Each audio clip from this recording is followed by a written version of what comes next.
Tai sveiki visi, sveikinuosi iš serviso 007 Landerenzo dujinės įrangos montavimo dirbtuvių. Šį kartą noriu Jums pademonstruoti ir parodyti Honda CR-V automobilį 2009 metų 2,4 dochinis vatekinis varikliukas. Hondos vienas iš tokių savo laikų populiaresnių trokštamų ir mėgiamų buvęs variklis. Automobilis pakankamai dinamiškesnis nei 2 litrų. Puikiai be abejo važiuoja dujomis visose sūkių diapazonuose, visose apkrovimo diapazonuose. O tą daro jisai be abejonės su kokybiškai itališka Landerenzo sistema, apie kurios komponentus trumpai pabandysiu parodyti ir pademonstruoti. Taip pat valdymo blokas sumontuotas štai šitoje vietoje. Landerenzo Evo OBD, modernus, šiuolaikiškas. Be abejonės jo turimų funkcijų pilnai pakanka šiam varikliui, tam, kad galėtume turėti gerą kuro mišinį visose sūkiuose, apkrovimuose, temperatūrose, o tai reiškia, kad turėsim ne tik, sakykime, ilgaamžišką variklį puikiai tarnaujantį, bet ir puikias kuro sąnaudas, be abejonės, puikia dinamika. Landerenzo LI10 Turbo pakankamai galingas ir našus dujų reduktorius yra truputį giliau prie ugnesenės.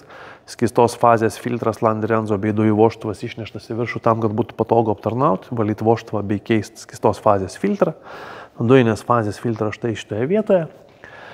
Yra sumontuotas atnaujintas Landerenzo dujinės fazės filtras su surinkimu specialiai dervų tam, kad apsaugo dujinius purkštukus kiek įmanoma maksimaliai nuo viso purvo, kuris dėja mūsų kure degalinėse pakankamai stipriai būna užterštas ir būna. Tai stengiamės sudėti viską, kad kiek įmanoma jos labiau saugot. O patys dujiniai purkštukai yra sumontuoti štai po šiuo truputėlį pakeltų variklio dangčiu gaubtu. Yra sumontuoti atnaujinti Reilo Dakota G7 dujiniai purkštukai, greta ir slėgio davikliukas, viskas atrodo tvarkinga, estetiška, taip kaip turėtų atrodyti. Visi Landerenzo dujinės įrangos montavimo darbai servise 007, kaip visada pagal aukščiausius kokybės standartus. Ką tai reiškia? Trumpai drūtai kalbant, tai reiškia, kad yra panaudojamos kokybiškiausios rinkoje esančios medžiagos šiai dienai, jungtis, sąvaržos, žarnos, sakykime, trišakiai vandens metaliniai ir taip toliau, tam, kad tų problemų nekiltų. Dujinės įrangos laidynas taipogi adaptuojamas konkrečiai šiam variklio skyriui, jokių ten kažkokių laidų prikaišiotų pakampėse, suviniotų į pūkinę izoliaciją jūs tikrai nepamatysit. Visi laidai yra parinkami tinkamo ilgio, jie yra grupuojami, velkami į apsauginės gofras, tos gofros izoliuojamos. Variklio skyrių, jeigu panagrinėtume, tai tų pavyzdžių mes turime labai daug. Variklio skyrių originaliai, gamykliškai, būtent taip pat yra padaryti visi laidai.